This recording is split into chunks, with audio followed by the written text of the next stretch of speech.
Lola Montez by Maxo Fools is a film about a famous dancer who once lived an exciting and passionate life, but now works unhappily at the circus each day because the circus master objectifies her.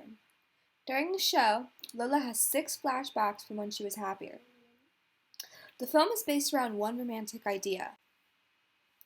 Through cinematography, the narrative, and lighting, the audience is able to better understand this romantic idea that life is constant movement. The film's temporal and spatial contrasts emphasize Lola's life being still at the circus.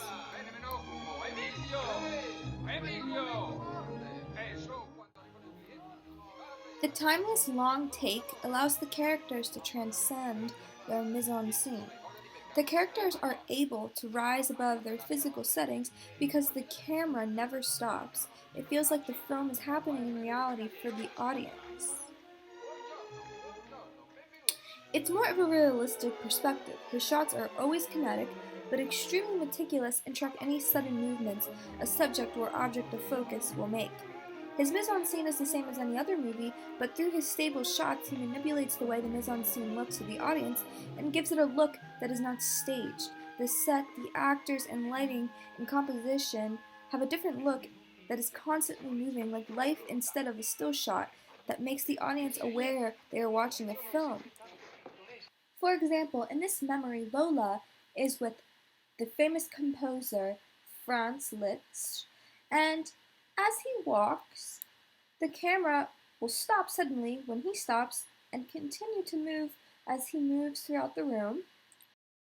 But as you can see, this constant movement doesn't feel like the auteur was trying to frame life, but more lifelike, as if he was trying to constitute life and comment on how life is never changing, it never stops.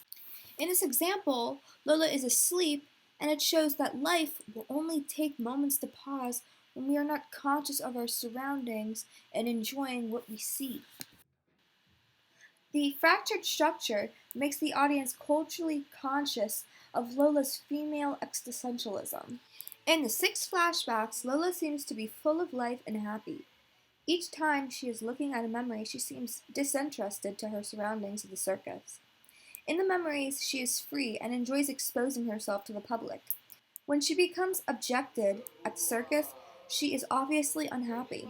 Today, in capitalist culture, this would closely be related to women showing off their bodies to feel powerful while denying the sexual attention of a male to not feel dominated. This scene represents realism because Lola does not enjoy being controlled by the circus master. Lola does whatever the ringmaster says. In all the other flashbacks, Lola is free. When he visits her in her rooms, he tells her to stop pacing, thus constricting the movement that life is to her, and he tells her that she smokes too much, prompting Lola to throw away her cigar. The artificial lighting represents the fake front Lola puts on at the circus to entertain the audience.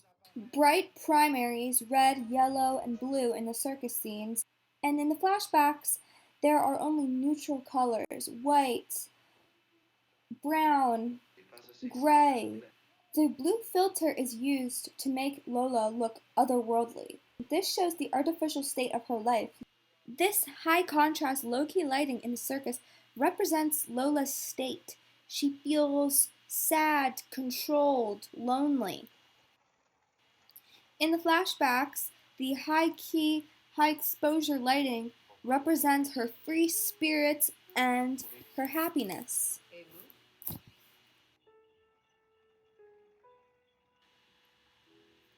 I recommend this film because of its self-conscious aspects and how the pauses in the narrative have a Brechtian sense to them, where it allows the audience to pause and think about the characters and not just enjoy it emotionally, but to think about it intellectually.